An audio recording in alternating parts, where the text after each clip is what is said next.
जिंदगी की सबसे बड़ी हकीकत मौत है, जिसे हम भुलाए रखते हैं।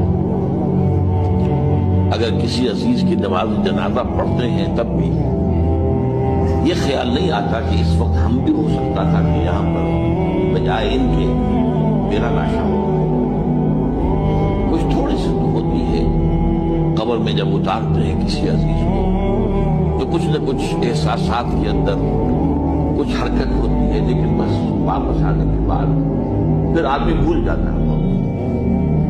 लेकिन कुरान मजीद ने लफ्ज़ यकीन इस्तेमाल किया है मौत के लिए। सूरह हिज्र की आखिरी आयत है, हुजूर से खिताब करके फरमाया वअबुद रब्बका हत्ता यातियकल यकीन। ऐ नबी, आप तो अपने रब की बंदगी में लगे रहिए, उसकी इताअत में, उसकी फरमाबरदारी में, यहां तक कि मौत आ जाए।